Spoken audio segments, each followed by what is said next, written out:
graph for the distribution market here, which is a good reference for the actual and general climate of volumes and price developments. You can see that the volumes on the left side are on a very high level, 21% higher compared year on year. And which is also very interesting on the right side is that the stocks are still very low with 2.1 months compared to the historically normal level of around 3 to 3.2 months. So there is still something like a pent-up demand.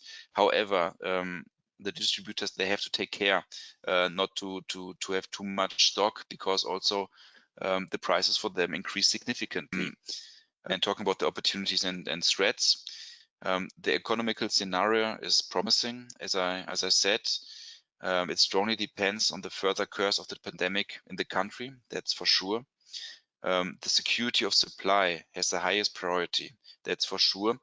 But the procurement prices are also very important. Yeah, still today secondary after the supply of material, but crucial and threatening because of the net working capital, which everybody has to keep in mind.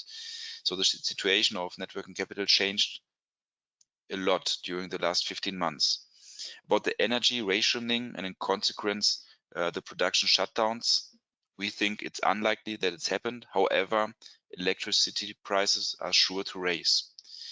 About the car makers, I said that they are still struggling due to the lack of parts, especially about semiconductors.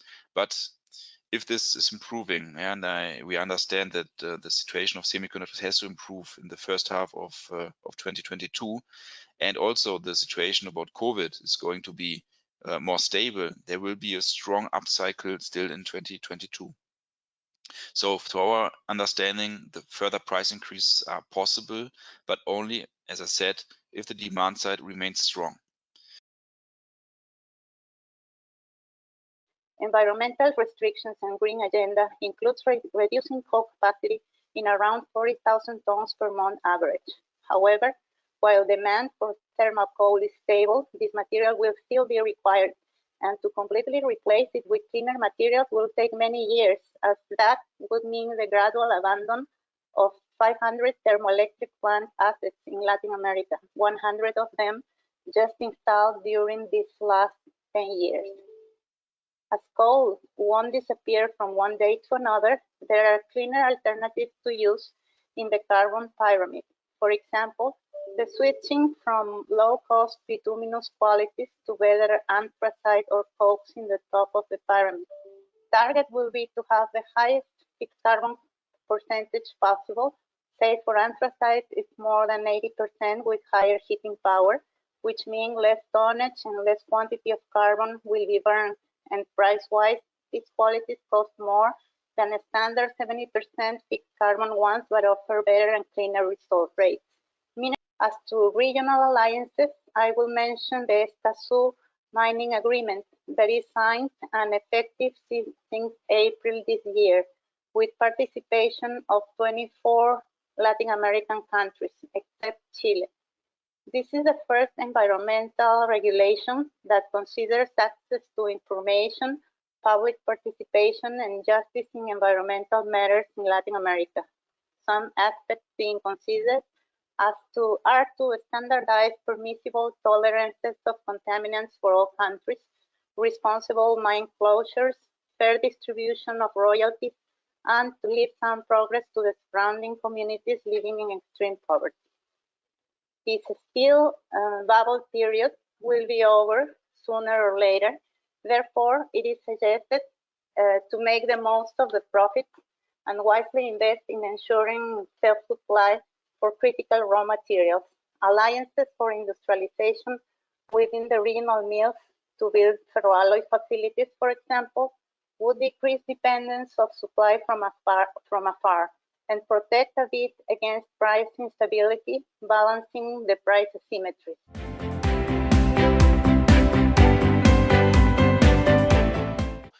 So honestly speaking, we at Brasmetal, we still have a how to say, a good position. We are a very healthy company now, which is very good. So about the net debt, etc., we are very well prepared for this. However, no, we also have to take care about our customers. We are not only supplying to the big tier 1, tier 2 suppliers, we are also supplying to smaller companies, let me say with 100, 200, 500 employees, and they really have difficulties to follow what is happening currently in Brazil. And as you said, the rate from 1.2 to 2, so it more or less more than doubled. And which is also a negative impact on the CCC, the cash conversion cycle, is that also for sure our suppliers, and also we have to pass through to our customers, that everybody is trying to shorten the payment terms at the same time when the prices are doubling, and this is really threatening. And we really have to take care not to make a disadvantage out of this for the Brazilian economy. We have also to take care about our industry and about our customers, and this is why we are trying to find a balance between both, between our suppliers as well as with our customers, because we also need them in 2 years from now on, at least. But it's threatening and it's scaring, as you said. That's for sure. No, the scenario is that it's a geopolitical matter, and our region has critical resources. So for them, it's beneficial to make this region like all these commodities available for these big investments. And of course, the financing during pandemics, Bank of China entered here to my country, for example, and it's huge transactions here.